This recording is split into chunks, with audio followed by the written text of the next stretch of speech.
আপনি কি জানেন পৃথিবীর সবচেয়ে বড় রহস্যময় বনভূমি হচ্ছে অ্যামাজন?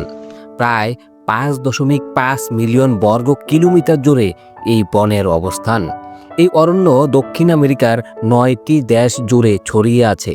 এটা এতই বড় যে বাংলাদেশের মতো প্রায় 37টি দেশকে এই বনের ভিতরে অনায়াসেই ঢুকিয়ে দেওয়া যাবে। এই বনকে বলা হয় পৃথিবীর ফুসফুস, কারণ এখান থেকেই উৎপত্তি হয় বিশ্বে প্রায় 20% অক্সিজেন। চারদিকে ঘন সবুজ গাছপালা, অন্তহীন নদী, অজানা অন্ধকার আর ভয়ঙ্কর সব রহস্য। অ্যামাজন যেন সত্যিই পৃথিবীর বুকে অন্য এক রহস্যময় জগৎ। চলুন আজকে আমরা একসাথে অ্যামাজনের সেই ভয়ঙ্কর রহস্য উদ্ঘাটনের চেষ্টা করব। প্রথমেই বলে নেই, নতুন হয়ে থাকলে অবশ্যই চ্যানেলটিকে সাবস্ক্রাইব করতে ভুলবেন না, আর ফেসবুক থেকে দেখে থাকলে ফলো করে দিবেন। অ্যামাজন বনের ভিতরে লুকিয়ে আছে এমন সব ভয়ঙ্কর ভয়ঙ্কর রহস্য যার কোনো বৈজ্ঞানিক ব্যাখ্যা আজ পর্যন্ত কেউই দিতে পারেনি। এখানে আছে পৃথিবীর সবচেয়ে বড় সাপ, যার নাম অ্যানাকোন্ডা, যার দৈর্ঘ্য প্রায় 30 ফুট পর্যন্ত হতে পারে।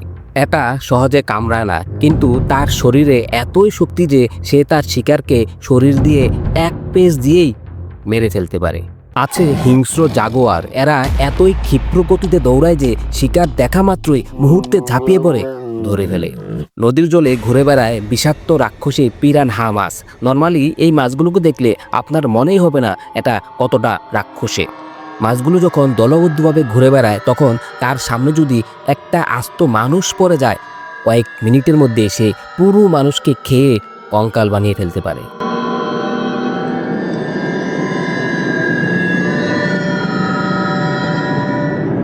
আবার বনের মাটিতে হাঁটলে হঠাৎ করে আপনার পায়ের নিচে হয়তোবা পড়ে যেতে পারে এক প্রকারের ছোট্ট ব্যাঙ, যাকে বলা হয় পয়জন ডার্ট ফ্রগ।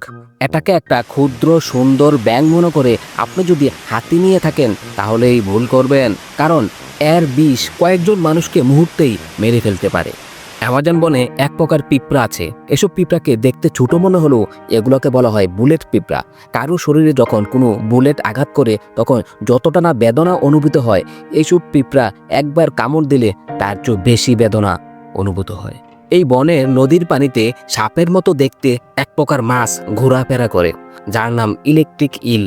এই মাছ বিপদ দেখলে তার শরীর থেকে 2 সেকেন্ডের মধ্যে 800 ভোল্টেজের বিদ্যুৎ পানিতে ছড়িয়ে দিতে পারে, যা নাকি একটা মানুষকে প্যারালাইজড বা মৃত্যুর দিকে ঠেলে দিতে পারে। আমাজন শুধু প্রাণীদের জন্য নয়, মানুষের কাছেও এটি যুগ যুগ ধরে রহস্যময় হয়ে আছে। শত শত বছর ধরে একটি কিংবদন্তি প্রচলিত আছে যে বনের গভীরে নাকি লুকিয়ে আছে একটি স্বর্ণের শহর, যার নাম এল দোরাদো। স্প্যানিশ অভিযাত্রীরা বহুবার এটিকে খুঁজেছে, কিন্তু কেউই এই শহরের এখনো সন্ধান পায়নি।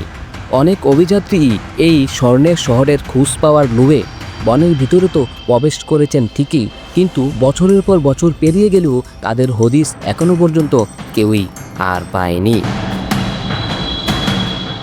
এই মানুষগুলো কোথায় হারিয়ে গেল? অনেকেই বলে থাকেন তারা হয়তোবা বিভিন্ন আদিবাসী গ্রুপের হাতে ধরা পড়েছেন এবং ওরা তাদেরকে মেরে ফেলেছে। আবার অনেকেই বলে থাকেন তারা হয়তোবা ওই এল দোরাদোর সন্ধান পেয়েছেন।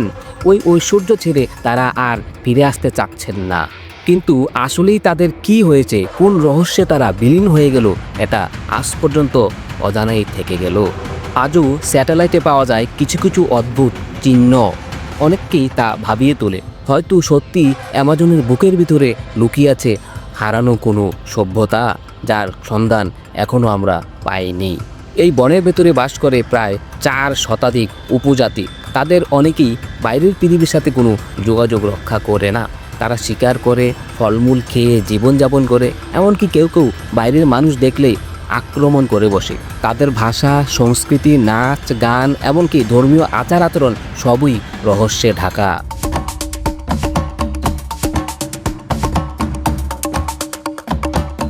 স্যাটেলাইট ইমেজে প্রায় সময় ধরা পড়ে বনের ভিতরে অদ্ভুত সব জ্যামিতিক আকার, যা হয়তোবা প্রাচীন কোনো নগরীর চিহ্ন বহন করে। ভ্রমণকারীরা মাঝে মাঝে দাবি করেছেন তারা শুনেছেন অদ্ভুত সব শব্দ, কোনো প্রাণী নয়, যেন মানুষের মতো। আবার অনেক সময় নদীর তীরে বা বনের ঘন অন্ধকারে ক্যামেরায় ধরা পড়ে রহস্যময় ছায়া, যার ব্যাখ্যা এখনো পাওয়া যায়নি।